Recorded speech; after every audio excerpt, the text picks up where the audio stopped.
Hiring is broken and we're recording. We're going to fix it. So I'm Barbie Bart. I'm CEO of Business Centric Technology and also a long-term Dallas Fort Worth SIM member. Excited to be here today. I also have Jamie Delsing, who is the managing partner of Consultus and a member of SIM South Florida. We will be moderating the event today. You see our speakers here on the screen. I'm going to give that a moment before I introduce them, but we have Rick Carlson and Matt Hobler. And I'm going to tell you just a little bit about SIM Work 4.0. Next slide.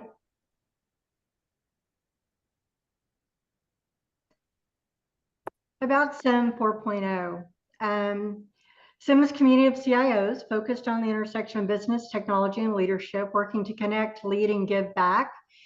We have 38 chapters now, and you can see some of the stats. That's over 4,000 leaders within IT, 2,300 different companies, and 200 billion in annual decision-making spend. I'm going to let you take a look at our mission statement. But what we're trying to do is provide the leadership in our organizations with frameworks and proven methods to help support their organization agility to develop the workforce of the future. Jamie, everyone on this panel has a lot of experience in that, so we're excited to be here today. We try to provide our members tools and processes to be the thought leaders that can support adoption within new technologies in their organizations. Our steering committee is listed below, and I want to give a big shout out to everyone who helps with everything on this committee. I am in awe of all of the information that is shared from this group, and a huge shout out to Bill Voss, who's here, but being quiet today. But thank you to all of you. Let's go ahead and get started with our introductions of our speakers. We have Matt Hobler and Rick Carlson. And I'm going to go back to slide 1 so you can see them for a moment. Matt is an accomplished enterprise account director at LinkedIn. He has extensive expertise in IT talent and market trends. He brings a lot of valuable insights to our industry and everyone who has to hire, which is wonderful. And he is considered a thought leader in our industry. Welcome, Matt. Hi, Barbie. Thanks for having me. Happy to have you here. Rick Carlson. I won't even say how long I've known Rick, but it's been a long time. He is a longtime veteran in our industry and the founder of Harvest Consulting Partners. He has served in many leadership positions over the years, and he is considered an expert in our highly competitive market.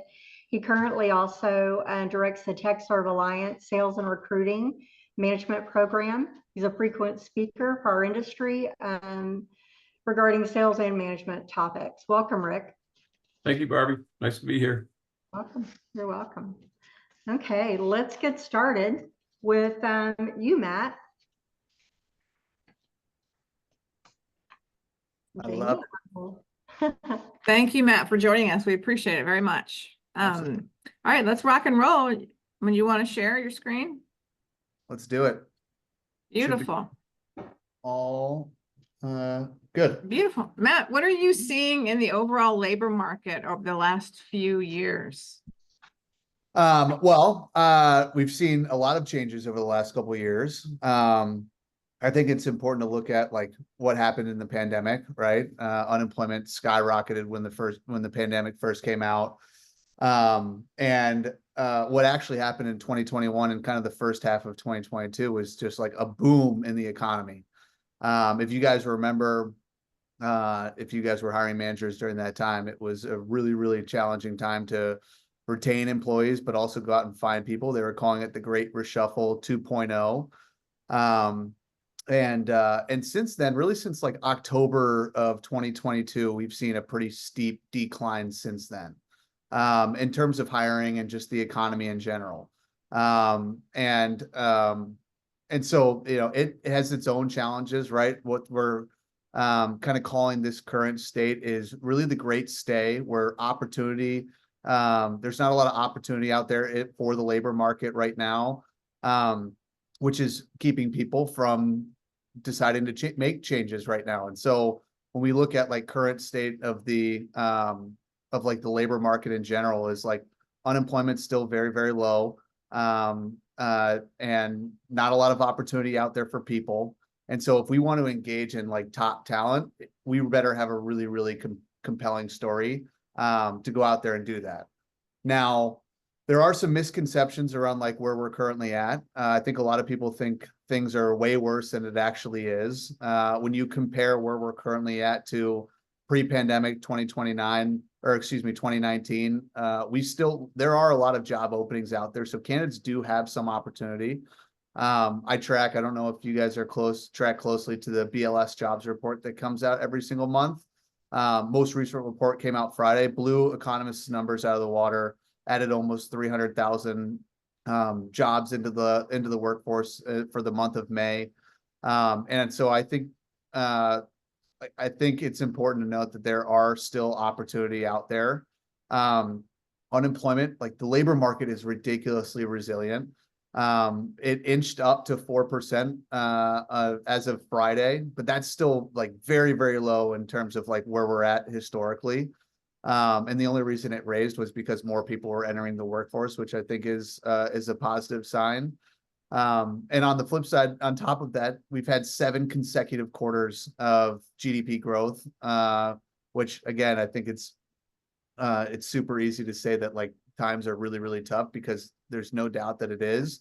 But the economy is actually in a much better position than a lot of the headlines typically like to share. And so when we talk about just the tech industry in general and where we're currently at, I like looking at, if you guys want 2 really good people to follow on LinkedIn, Karen and Corey are super active on the platform, and they share a ton of insights around just like what's happening in the macroeconomic landscape.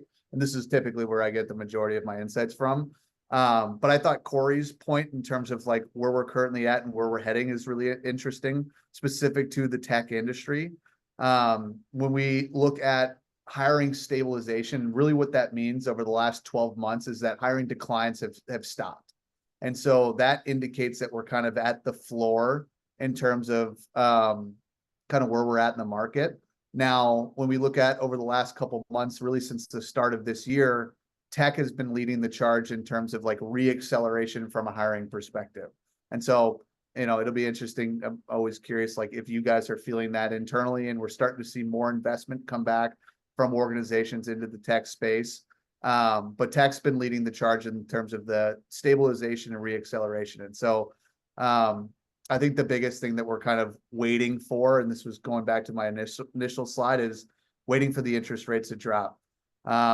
If I think this is going to be, in terms of like where we're going, our economics team is going to be forecasting kind of a great reshuffle 2.0. I'll share some more data around it in a second, but I think this is going to be very similar to the housing market, where there are so many people sidelined right now.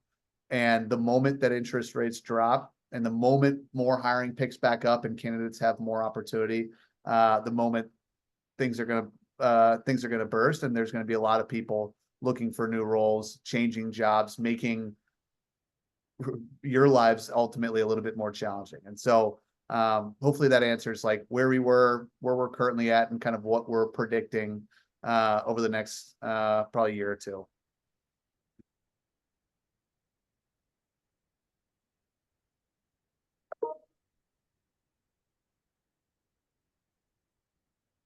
I think you're muted, Barbie. Sorry, Matt, will you speak a little bit to just some of the challenges that organizations are facing right now from a hiring standpoint? Yeah, I think there's a lot of challenges that are facing talent acquisition teams, like completely different challenges than what they were 2 years ago. Like the biggest one was, since COVID came out, was like are we open to like hybrid workers, remote workers, or do we need people to be on site? Tech historically has been a little bit more open to kind of a hybrid or remote model, just without how you guys are set up. But I think what we're seeing as a trend is like the amount of remote opportunities are going down like this, but the desire from candidates is still going up like this. And this was the most recent data from March that, at least on LinkedIn, 8% of all of the roles posted on our platform were for remote work. Now, what's really interesting is that 8% of roles is acquiring 43% of all of the applicants. And so, if you're a hiring manager and you're trying to decide what direction to go with in terms of workforce, I think it's always super interesting to look at, like, hey, if you're not open to remote work, okay, that's 43% of all the potential candidates that you're going to be missing out on. And I just think it's still so disproportionate where we're currently at. And so I just think this is interesting data to keep in mind as you guys are determining like how you guys open up particular roles. And like, if we're not open to remote work, are we comfortable essentially eliminating 60% of all the candidate pool that's out there? Excuse me, 43% of all the candidate pool that's out there that only wants remote work. So that's one thing. It's like just the way of work today is making it significantly more challenging for people to try to go out and find top talent. Next piece. We really don't need to focus too much on like a couple of these shifts, but the biggest thing is like building a skills-based workforce. There is a major skills gap that we're experiencing in the market today, and the organizations that have processes in place to upskill their employees ultimately will retain them at a higher level. I'll share some data around that, but it also allows your recruitment team and your talent acquisition partners to be a little bit more flexible in terms of the requirements for a particular role, especially in tech. You guys need this particular tech stack that's required to do this role. And if there's an opportunity and if there's a way for us to flex on some of those requirements, you guys are going to have so much more success going out and finding top talent and then ultimately molding them into the position that you guys are hiring for. And so I think skills-based recruiting is going to be a big focus. Now it is reliant on your internal processes to develop and onboard candidates that might not have the particular tech stacks that you're looking for and setting them up for success. But I think the people that can do that early are going to be the ones that are going to be set up for success when things get crazier and hiring pops off in the near term. So those would be like two big challenges, some of which are controllable, some of which you kind of just have to deal with it. But I think two good data points to keep in the back of your head as you guys are evaluating open positions. Beautiful. Matt, can you share? I'm sorry? No, I was wondering if we're allowed to ask questions. Sure, we're gonna do questions at the end, just because we might answer some of them along the way. Fire them in the chat though, and we can touch on them. Fire them in the chat, absolutely. Can you share some insights into the tech talent in the U.S. and the tech talent pool in the United States, Matt? Absolutely. I literally just got these insights about a month ago from our insights team. This is why I think I was relating it to the housing market, that like so many people are sidelined. Like there's not a lot of people changing jobs right now, yet the activity on LinkedIn and the research that candidates are doing are at a significantly higher clip than what they were even doing last year. So there's 7.1 million tech professionals in the United States on LinkedIn. That talent pool has grown over the last 3 years. There has been a growth by 80% more applicants or applications in the last 12 months from this talent pool, which tells that even though people aren't changing jobs, people are looking. In-mail engagement is up. The majority of, if you're getting in-mails, I'm sure you guys have all had in-mails before, gotten in-mails. 77% of them are being accepted and responded back in 24 hours. Again, just speaking to like how we're shifting from, kind of the passive candidate market to a little bit more active. And then the research that they're doing on LinkedIn has gone up. So it's not just they receive a message from a recruiter and, they get an interview. They're doing a lot of research around like, who's the company that's reaching out to me? Who's the individual that's doing the hiring for this role? And so that's where like there's some area of opportunities on everyone's end to just improve your personal brand. And so when we look at out of the 7.1 million, 1.2 million changed jobs within the last 12 months.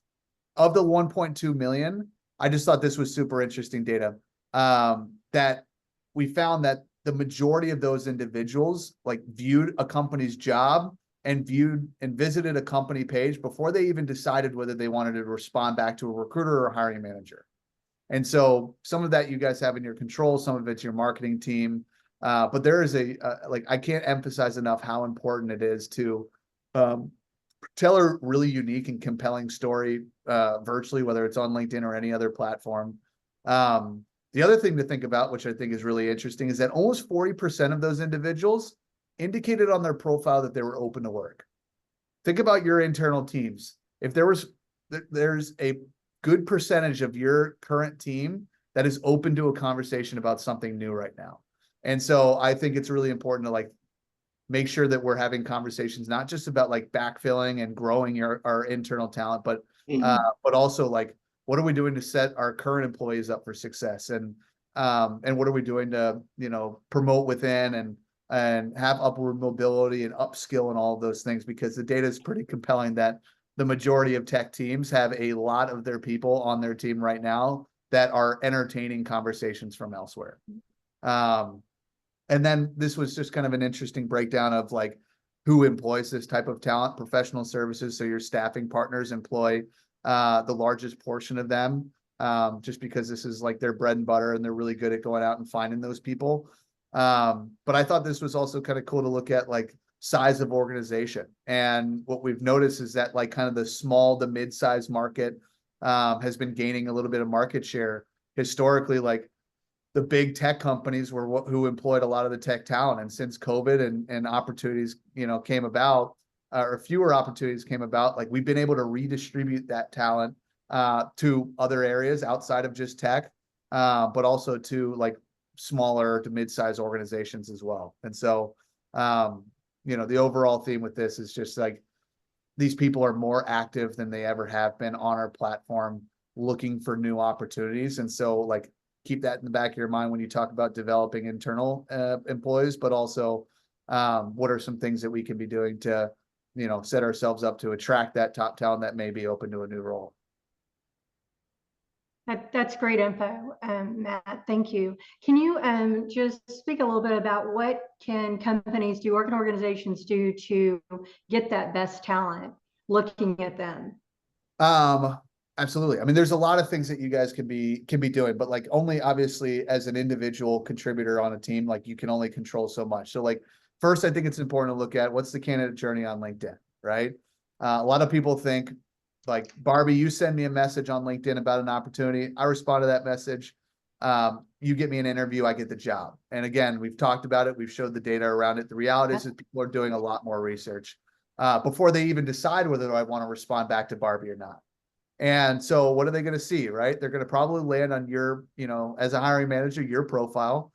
Are you telling are you showcasing your brand on LinkedIn, your personal brand, and what it would be like to work with you as a potential, manager or leader. And so like, there's things that I think are super important, which is controlling your brand, educating your company on the importance of this as well. Like if talent is the number one priority, being involved in the conversations around like, how are we branding ourselves? What's our talent acquisition strategy look like?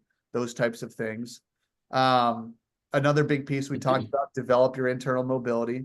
Companies that excel at internal mobility retain their employees nearly 2 times longer. Like that is not an insignificant number. Imagine if you could have increase your retention rate by 2.5 years. I know Rick's going to go in some of the numbers around like the cost of having to backfill an employee. And so we're talking about like significant like cost savings just to like put processes in place to like develop your employees. And then the next like most important thing that you guys have absolute control over is your interview process. When we look at like, for example, with job postings on LinkedIn, the more steps that people involve on the job postings, like there's a steep drop off in the amount of applicants. And so we educate customers all the time that like, we just want to engage people, right? That we're a top of funnel solution. We want to engage people. And how do we engage people, especially when it's a really challenging market? Make it easy for them to get into our process. And I was literally just having a call with another customer of mine before this, and they were saying that the biggest challenges that they've seen over the last couple months was that they've lost candidates because the interview process by the client was too long.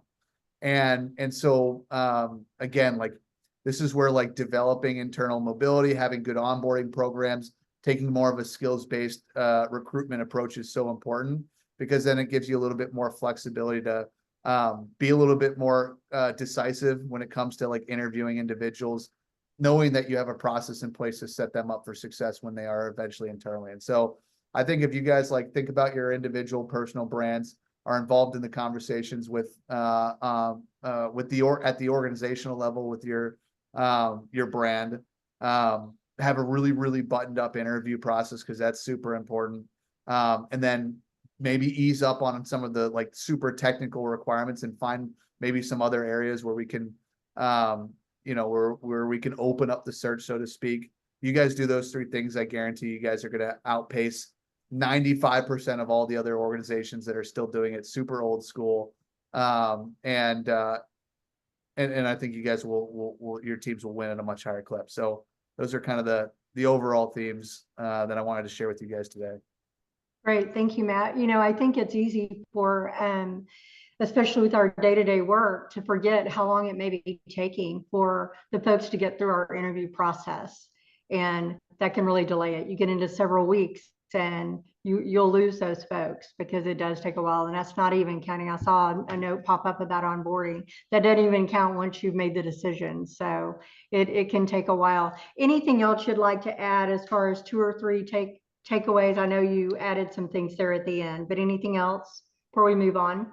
No, I think just recognizing that this is a really challenging market for talent acquisition teams and talent acquisition partners.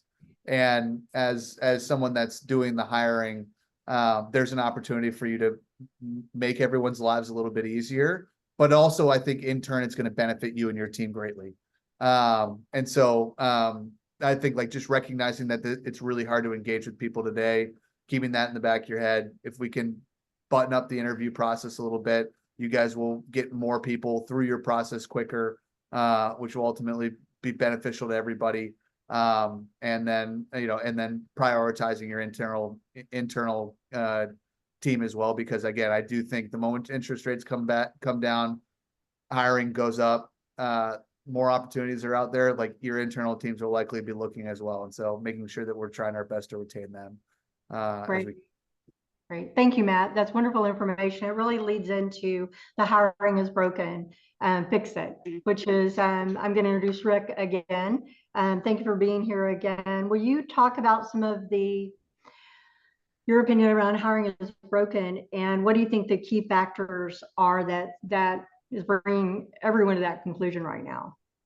Well, I think, Barbie, I've been in this business a long time, and there are many factors, and I think Matt touched on a few of them, and I'll hit some as we go through this. But let's start with the most basic premise. If I ask any CEO from any organization what makes their company great, answer 9 times out of 10, 9.5 times out of 10 is it's the people we hire. And they're right.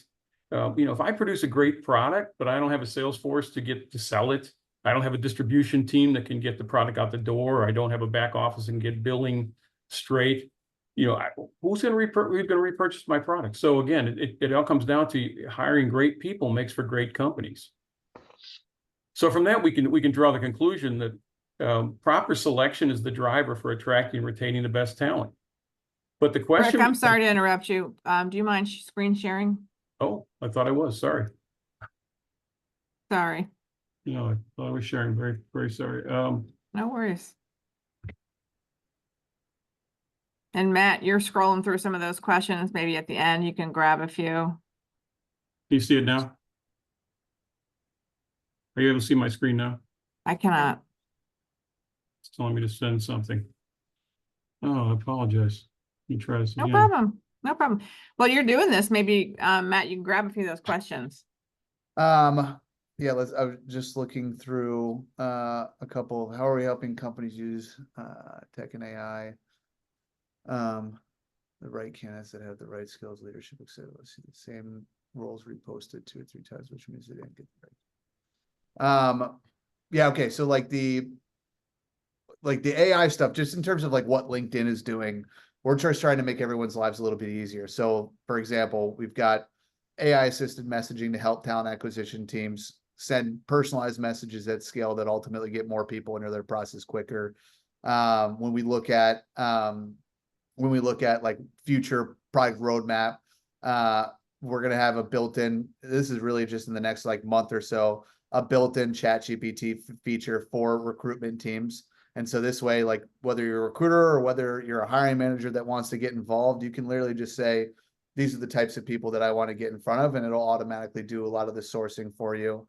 And so there's a lot of things like AI is the big buzzword that everyone's showing, but like LinkedIn, thankfully being owned by Microsoft and having access to OpenAI, I've been on a lot of this technology well in advance before everybody else. And so, you know, LinkedIn is obviously doing their part with our partners on the talent acquisition side. Probably not something that you guys would feel too much on your end as a hiring manager. Debesh, you were, I hope I said your name correctly. You're talking about how you feel like you guys are experiencing the opposite. I think what you're saying is very consistent. There's a lot more applicants for particular job postings. With that being said, like what we found, and this is like the same historically, is that the majority of people you need to get in front of are currently working.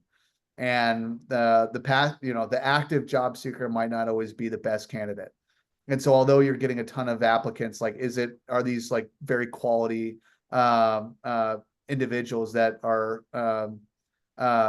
you know, that are applying to your role? Like what we've found is that if you're out of a job right now, really, really tough to go out and find new roles. Like not a lot of opportunity which is why like you're seeing such high activity on the job postings, is because these people are out of work and they've been out of work for a while because it's such a hard time for them to get in front to get a position.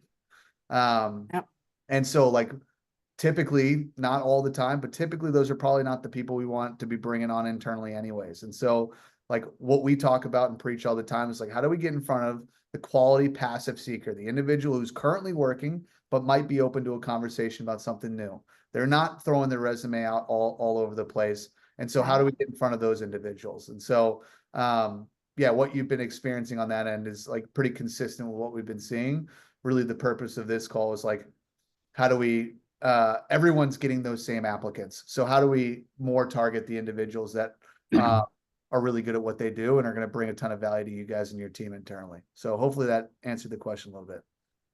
All right, do you see my screen now? Thank you. Yeah, Yes. thanks, Matt. Okay. Let's go, Rick. Okay. So we're going back to the hiring people is the most important thing for a company to grow. And we said, proper selection is that the driver. We want to attract and retain the best talent, as Matt was talking about earlier. But the question becomes, why is it so hard to attract that best talent? Well, let's start with the basics. Hiring fails very often. There's studies out there, and I'm going to share with you a few here, that talk about hiring failing as much as 50% of the time. Seems like an incredibly high number, but the reality is, if you test your own, you'll see it's a very high number. Maybe not 50, but it's up there. First of all, what percent of the new hires fail within 18 months? And they say it's 46%. And then they talk about all hourly employees, or get fired within the first 6 months, up to 50%. But I think the most important and the most eye-opening is down here when you look at unequivocal success. What percent of new hires are rated as on a scale of 1 to 10 as an 8, 9, or 10? So if you looked at your team and said, here's my team, I'm going to rate each one on a scale of 1 to 10. How many of them are 8s, 9s, or 10s? Because hiring anything less than that is really bringing on mediocrity. Interesting. That's kind of scary. So what are the causes of our less than optimal hiring? Well, let me start with this. I was in the pharmaceutical business for 15 years, and we focused heavily on what we called Six Sigma, what's known as Six Sigma.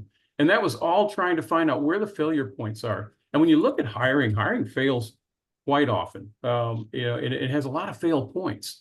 So if you look at this schedule here, you see first as a manager, you've got to define what you need and then get budget approval, and that can take time. We estimate about 5 days. Then you've got to go to the next step, request candidates from whatever source. It's your internal recruiters or your outside recruiting agencies. Review resumes and phone screen. That's the next step in the process. Can take as many as 15 days to get that done. Because what are the failure points? Well, when we review a resume, do I have anyone strong enough? When I look at the phone screen, they fail the phone screen. At any point, you have to go back to a certain point before that if you hit those failure points. Next, you've got the tech interview. Once they start the tech interview, do they pass it? If they do, will they pass the final interview? And if they don't, how far do we have to go back in the process? Finally, we have the offer that's extended, but offers get rejected because of time. Like you look at this time here, we're saying it's only 15 days. And then the last part is onboard. And I saw a question that asked me, how do we shorten the onboard process? Great question, because that can take a long time. And then on top of it, the candidate may not show up. So you've got 20 or 45 days here on average to fill these jobs. So beyond the failure point, we talked about beyond the time, we've got a subjective process. When you think about it, a lot of times we select candidates based on resumes. And as I always said to my teams, resume is a balance sheet with no liabilities. Nothing bad is ever on a resume. So it's not a great foundation to start with to begin with. So we've really got to do more due diligence on it. Decisions can be made by committees, which means we're not necessarily the best candidates are getting hired because one person in the committee didn't like that person. So we tend to fall back to the next best person. The tendency in all of us is a screen for negative, right? We look for the points of why we wouldn't want to hire this person. It could be a poorly written resume or odd comments, whatever. Or we reject candidates with too many jobs in the past, which is kind of an interesting when we talk about contract. Poorly written job descriptions can cause that. Unfamiliar with market rates causes managers to budget improperly. They want a high-end person and don't have the right number in there. They realize they're not getting the candidates they want, and it takes a longer time in the process. And then, of course, there's poor corporate practices. I've seen multiple ones where I see this, right? Where they say, well, we really like Rick, we want to hire him, but we need to see, our policy is we have to have 3 candidates interview before we make a decision, which can lead to Rick leaving, right? Yeah. So beyond the failure point, there's some other things that we still cause the delays. But let's hit one premise, and that's that we hire for one reason, and that's to grow our business. We aren't typically hiring people to make us feel good. We're giving people salaries and saying stay home. They are going to contribute to the top line somehow. Everyone we bring on board is brought on for a specific task that supports the growth of our business, and therefore everyone contributes to that growth. Rick, how do you monetize that? How do you calculate, considering all the different salaries across an organization? I know you're going to share with us a bit more about that, but how do you say, okay, I calculate 2.9%? Yeah, it's a great question. And the truth is I cannot calculate each individual. The only thing I can do is do it in all companies, right? What we can do is an average contribution of all employees. And it's a fairly simple formula to follow. What we do is we look at the company's annual revenue, and then we take the number of employees and divide that by annual revenue. And that gives us an annual output per employee. In most companies I've worked for, we knew this number, right? We understood what this number was, what each employee on average is producing to the top line. Then we add in working days, and we divide that to get what we call a daily output. I'm going to give you an example. We're working with my client is working with a major North American pharmaceutical company right now. We're doing this exact same thing. They invited my client in along with 4 other suppliers and said, the 5 top suppliers, and just said, hey, what are we doing right? What are we doing wrong? Kind of that stay, stop, start. What should we be doing that we're not doing? What should we stop doing that we're doing? What's good? And so when we sat down with them, we said, well, there's a lot of things you could be doing better, but let's start with the basics and go back to the math on this. And we said, well, you have to understand this. This company is a $45 billion company, and they employ 34,100 employees. So if I divide that 34,000 by 45 billion, I'm going to get an average annual output per employee, about $1.3 million. So for this client, every time these people work for a full year, they're producing about $1.3 million to the top line. So break it down one more time. Let's go to daily. It's 235 working days in a year, just so you know the math on it. It's 52 weeks in a year, 5 days in a week, and it gives us 260 days. And then we subtract out the PTO, what I call holidays, vacation, and additional PTO. But so when we do this for this client, this particular client, you can see that on a daily basis, every employee that comes to work is going to contribute about $5,600 to the top line. And again, I get people who want to argue this, right? They'll say, well, that doesn't make sense. I don't really follow that. And I go, hey, it's just math. I mean, it's very basic math. Yeah, and obviously it's going to be different depending on, the size of the company, amount of employees that they have, things like that. But how could you look at the math to reduce this time? Because the time frame you showed prior is just huge to get someone on board. Yeah, let me share. I'll continue the example that I was using, and it's a live example. It's what we're really doing with this one client. The goal there is they gave us, we know some things about the company, right? We said that they, in quarter 1 of this year, they made 122 placements. Their average time to fill was 40 days. They didn't even know what it was. They asked us what it was, and the five vendors sat down and we looked at it. We said it's about 40 days. A long time. Yeah, it's a very long time. I mean, these are business days, so that we're talking a good bit of time. But the point was, the cost per day of an unfilled job, which we already figured out for this company, was $5,600. So we said, let's look at 5 days. If we can get a 5-day reduction in total time to fill, what's that going to mean to you? And so we said, just by the simple math, we said, if we take off 5 days from that 40 and every day is adding $5,600, we're talking about $28,000 to the top line per hire. And we said, if you did 122 in the first quarter, and you have to you would have spent about you'd have saved about $3.4 million just by dropping 5 days on 122 hires. We said, now let's extrapolate that. Let's make that a full year. What is that? What happens to a full year? If we did the 3.4 million times 4, it comes out to about almost $14 million that'll be added to the top line. On a $45 billion company, is that a big savings? And I had this conversation with a bank that I was doing this with on the West Coast, where I said, oh, you're a big bank. We're going to save you X amount of dollars, but it probably doesn't mean much to you. And the funny part was, the gentleman who was the head of the overall IT said, Rick, that all drops to profit. And when you think about that, when we say it all drops to profit, it's like driving your car at 65 miles an hour versus 80. Nothing's changed. Your car is the same, your tire is the same, the gas is the same. But what you're getting is a little bit more efficiency. And that's what reducing time to fill does for you. It doesn't cost you anymore. So it simply comes down to, can I get more efficient in what I do? Rick, you mentioned earlier that bad hires or failures occur at a pretty significant rate. Does that factor into this equation at all? Yeah, absolutely. It's another hidden cost that compounds the problem here. And we talk about rehires, and we go back to our study. We said the overall failure rate being at 46%. We're going to take how does it factor? We're going to take a modest rate. Okay, we're going to say that you're only failing 25% of the time. And we'll use the statistics that we're using for the pharma client. So we'll look at significant amount of hires. They made 122 placements in that period. If they had to rehire 25% of those, that's 31 or 30 and a half hires that are going to have to be redone. If we measure that out, we extrapolate to a full year, that's 122 hires that they're going to have to do. So it's basically doubling their output or what they've hired. So when you do the math on that, each rehire is costing them about $200,000, and we're saying it's 35 days times 5,600. That's about $200,000. But when you look at the overall on 122 hires, it's going to be somewhere in the neighborhood of $24 million more. So significant costs that are lost there. That makes sense.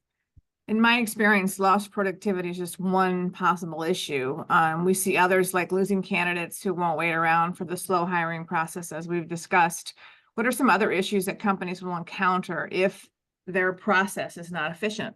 Yeah, it was one of the most important ones, right? Slow hiring has lots of ramifications, but you hit on the top one, right? Lots of top candidates, and Matt had mentioned it. Good ones, first of all, they have a lot of choices, and they don't want to wait around. Why? Because slow hiring projects an image of stodginess. It says to the candidate, boy, if it's this hard to get hired here, I wonder what's going to be able to make other decisions here. So that creates a problem. There's an overload on existing teams when a job is open, and which could cause further defects. And by that, we say if there's a team of 4 and 1 leaves, so it's Jamie leaves the team, and so the 3 of us have to pick up the load, right? Because Jamie doesn't take her responsibilities with her; she leaves them for other people to pick up. And so as good team players, we're going to pick up that slack and do the best we can. But over time, we're not getting any more money for it typically, but we're gonna start getting a little bit tired of that. Maybe if don't feel like they're going to replace Jamie, a couple of us might start looking at the idea that maybe there's somewhere else we should be looking. So that's a real problem that exists. There's a decrease in output because people are doing unfamiliar tasks. I mean, I've had all my tasks that I've been used to, and now suddenly I pick up some of Jamie's. It's going to reduce my output, and it's also going to increase error rates. There's a chance that I'll be making more mistakes, or the team will be making more mistakes, which in turn can cause internal and external customers to leave. So we've got to be careful in all these. Biggest cost is the managers. If I have to replace 25% of the people I hire, think about the time I'm spending on interviewing that I'm not spending on my projects. So very critical for us to make sure we understand all these and execute as efficiently as we can. Yeah, very good points. And I know as staffing owners, Barbie and I are seeing extremely similar issues. Tell me how can we reduce some of these issues? We'd love to know, what solution are you offering that we could take away? Yeah, first of all, the company we're working with right now, a pharmaceutical company, they understand that streamlining the hiring process for quicker decisions is critical to them, but not at the risk of quality. And I think that's the big point here. We really want to make sure we'll speed up that process, but we don't want to risk quality. But we want to drive a sense of urgency. Mm-hmm. Some ways to achieve this. Well, you can say direct access to managers, right? For the staffing companies, more clearly defined requisitions, informative feedback, all the things you hear all the time, right? What do they want? Understanding market rates, demands of candidates. Again, we're sometimes at a mercy, right, of the candidate in the market. So understanding all that's good, but I'm going to tell you that's going to be tough to install, and it's going to be tough to measure. How do you measure informative feedback? How do you measure clearly defined recs? What we're asking this client to do is implement service level agreements. And the reason we're asking them to do that is we think that there's a way to manage, there's a way to keep managers free from all these extra things that happen by installing these. And we can measure those. We can measure them by reduction of total elapsed time to fill. And then we can also measure it in rehires, what percentage of those people are getting rehired. So let me show you the prototype. This is what we're presenting to this client. And we're saying that these are the service level agreements we want them to establish, right? The first one is all resumes received following an open requisition shall be reviewed and either rejected or requested for an interview to be scheduled in 4 days or less, 4 business days. So we want interviews set and conducted within the next 5 days. So it gives us about 9 to 10 days to get that portion of it done. Then we're asking for this position, next steps, define, report back to HR at 24 hours. We want to give them some feedback as to why we're doing this and why we're not. But then we want all interviews for specific individuals completed and decision made, hire or no hire, within 30 business days. So a total of 30 business days to get that. Now, those are the things that we're going to measure in terms of the process itself. But the other things we want to look at is number of job requisitions open that were never filled. This happens often. We get these jobs that we work on, the managers review resumes, they do all things, and we don't fill them. So we want to keep that down 10% or less. We want to look at percentage of jobs that are filled that need to be refilled. That's the one we really want to track. That's that 46% level. We want to get that down as far as we can. We're putting a pretty aggressive number on there, but let's at least establish. And there's 2 down here that are just about, what's important to the managers. I like to see when a manager hires a contractor, if they take them full time. That says you're really getting good quality candidates and you really like them. The second one is number of times the accepted bill rate exceeds the maximum established, because that says we're not budgeting properly. So we want to measure all these things as we go along and make sure that we're helping to get there. But to do this, I think the magnitude of this change implemented is across all hiring factors. And to do this, we need top executive support. Why is that? Mainly because we're asking people to do things that maybe are a little bit different from what they're used to doing.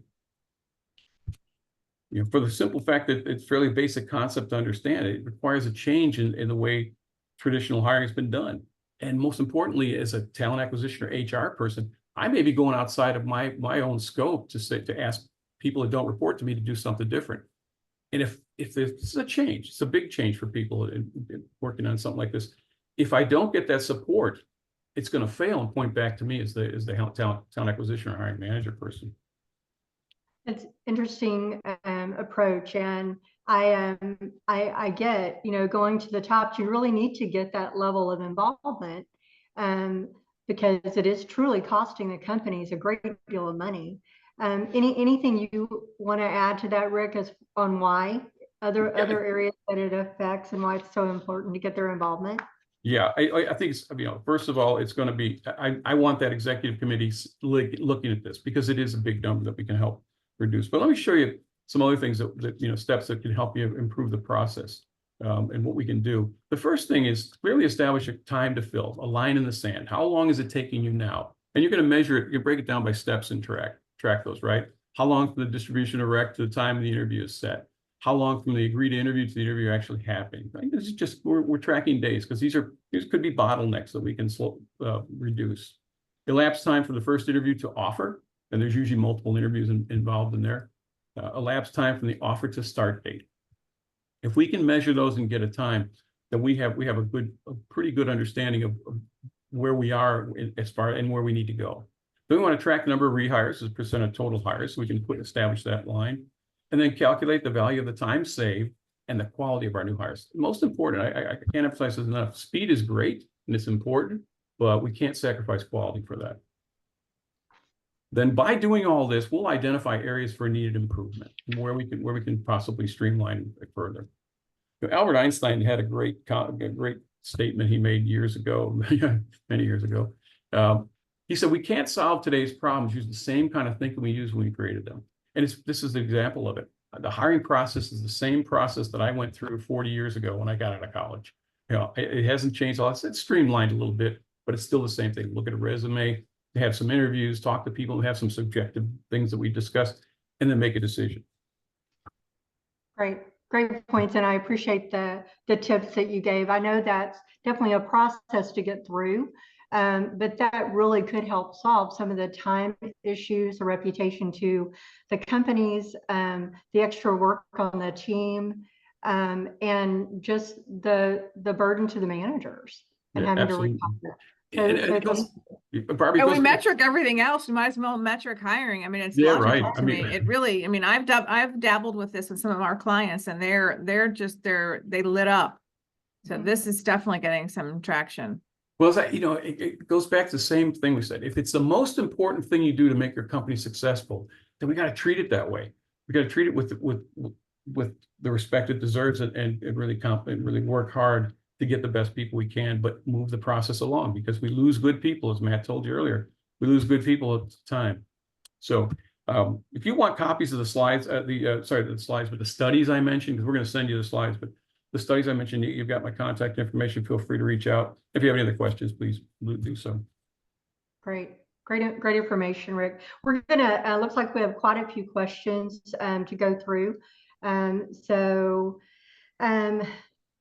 Zach, we'll let you handle the chat and the questions. We'll get started on those. Time-wise, I think we're doing okay for several questions. Yep. All right, I have one. I think this one is the beginning. How can we identify phantom job posts and how to filter them out on LinkedIn? That's definitely a Matt question. Whoever wrote that question, can you elaborate on a filter from a phantom? I don't know what that is. You can unmute yourself whoever asked that question.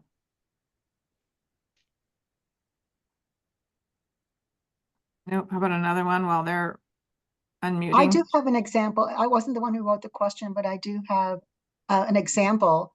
A few months ago, Avnet posted for a CIO. I happen to know Max Chan, the CIO of Avnet, and he was not going anywhere. So I had to report it to Avnet saying what's going on there. And they went in LinkedIn and had it pulled. So that's an example of a phantom job posting, I think. Okay. I don't know why somebody would do that, but yeah, the reality is that all talent acquisition teams have full ability to post jobs, and so I'm sure it was just an internal issue on their end. But glad you reported it and glad you got it taken down.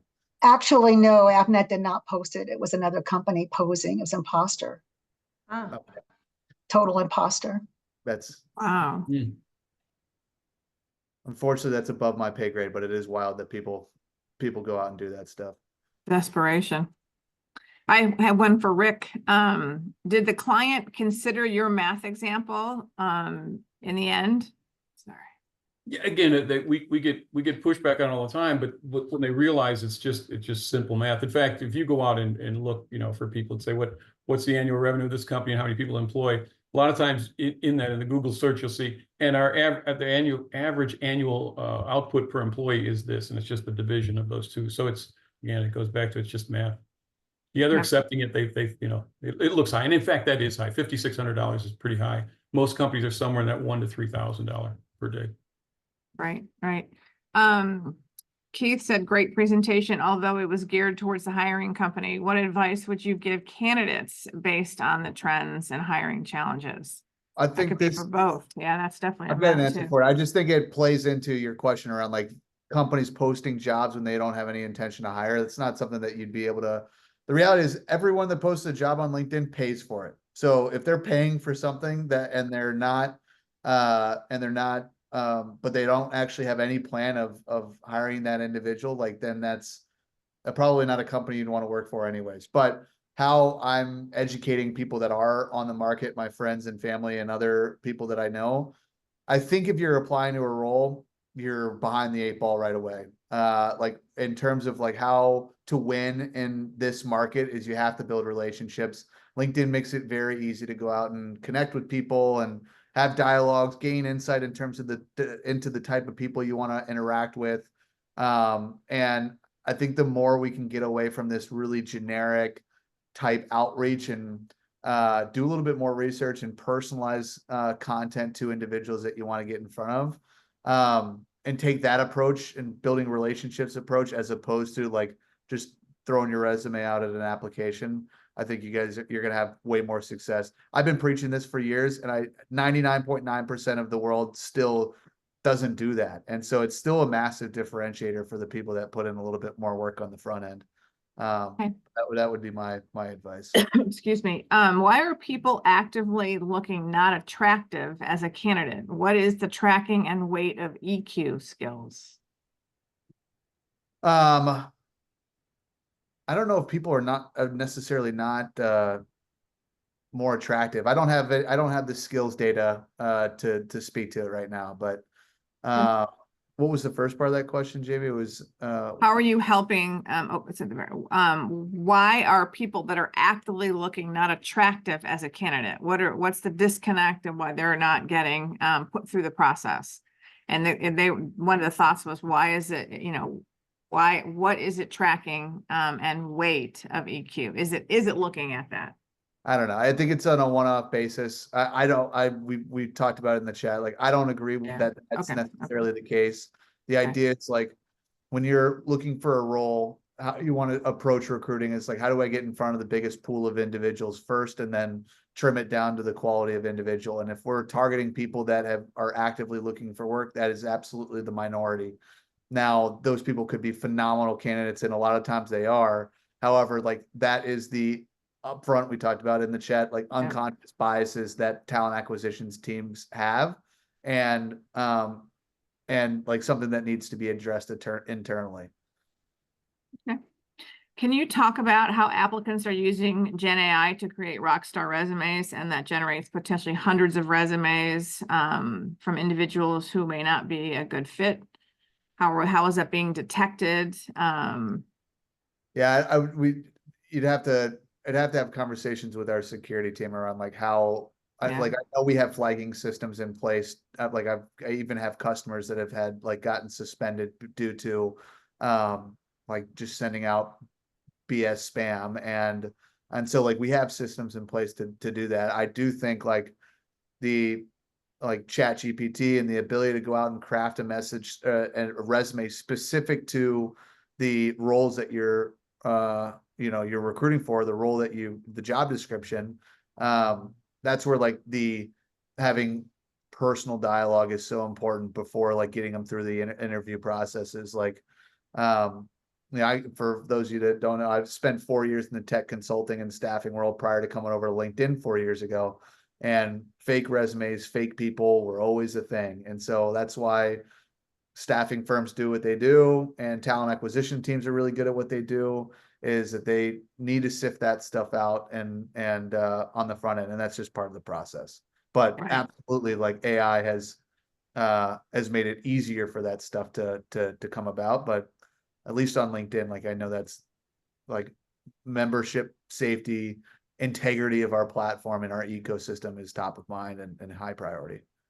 I also notice when I use ChatGPT, the more I use it, I know this is nothing profound, but I notice that it picks up me and my tone and my, how I write, how I think. So it kind of, it speaks me when I ask from now as to 2 years ago when I started, well, a year ago when I started using. I thought that was very interesting too. Just throwing that out there. How valid is the 4% unemployment rate? Tech workers and exempt employees do not file for unemployment. That is the basis of the unemployment rate. Are we missing a percentage? Again, above my pay grade. Yeah. Well, I think this I is can address it because TechServe tracks it pretty closely for the tech industry. And it's usually significantly below the 4%. 4% represents full employment, right? And tech Yeah, has it somewhere around 2%. And I haven't seen it just. That's correct. They run a quarterly one, but it's somewhere around that 2%. Yeah, Rick, I just saw a report as well, and it was tech is right around 2%, 2.2. Mhm. I do not have any else in there unless I missed one. If I'm missing one, somebody holla.